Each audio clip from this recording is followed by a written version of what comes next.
ఈ రోజు ప్రభుత్వం ఎక్కడే నిర్లక్ష్యం వహించలేదు. అన్ని రకాలుగా ఫిర్యాదులు చేయడం, అధికారికంగా లేఖలు చేయడం, కలవడము, పోవడము, రావడము, క్షుణ్ణంగా బాధ్యతాయుతంగా మేము ముందుకు తీసుకెళ్తున్నాము. అయ్యా, ఈ పాపానికి పునాది వేసింది మీ మామగారు. ఆ రోజు నువ్వు మంత్రి, నువ్వే ఆ సమావేశంలో ఉన్నావు. అయితే గీతే ఎవరినైనా శిక్షించాలంటే చంద్రశేఖరరావు గారిని, హరీష్ రావు గారిని శిక్షించాలి. గోదావరి బేసిన్ లో తెలంగాణ ప్రాజెక్టులకు అన్యాయం జరిగి తెలంగాణ ప్రాజెక్టులకు ఒకవేళ తీరని ద్రోహం జరిగితే ఉరిదీయాల్సింది చంద్రశేఖరరావును, హరీష్ రావునే.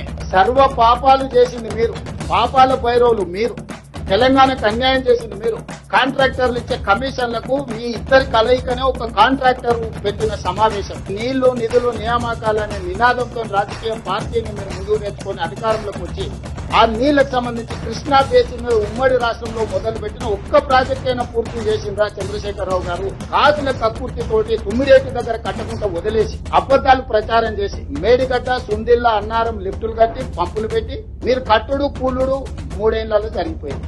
1,00,000 కోట్లు ఆవిరైపోయింది. మా తెలంగాణ ప్రయోజనాలకు భంగం కలుగుతుంది.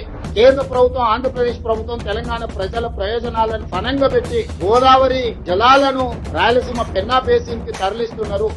ఇది మాకు తీరని అన్యాయము అని చెప్పి కోర్టుకు వెళ్ళినప్పుడు మనకు న్యాయం జరుగుతుంది. ప్రాజెక్టులు పూర్తి చేయకుండా వదిలేయడం వల్ల ఆ కృష్ణానది జలాలు కూడా రాయలసీమ లిఫ్ట్, ముచ్చమర్రి, పోతిరెడ్డిపాడు 44,000 క్యూసెక్స్ నుంచి 80,000 క్యూసెక్లు ఇవాళ శ్రీశైలం బ్యాక్ వాటర్స్ నుంచి రోజు 10 టీఎంసీ తరలించుకోవడానికి ప్రాజెక్టులు కట్టి వెనకొచ్చి నంద్యాల ఘాట్లు దారితోకి చేస్తాం. లారీల లోడ్ పోతూనే ఉంటుంది, లారీ చిన్న పోతూనే పైనుంచి సంతులు మాయమైతేనే ఉంటాయి.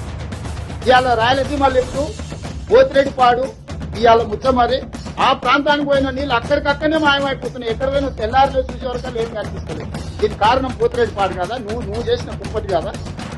రాయలసీమ లిఫ్ట్ నీటిలోనే జీవో తయారైంది కదా.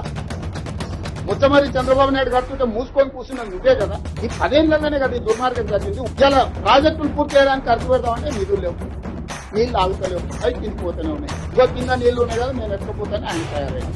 సరిగ్గా చూడు, రేపు పొద్దుగాల చంద్రబాబు నాయుడు గారు ఈ మీటింగ్ మినిట్స్ తీసుకొచ్చాడు.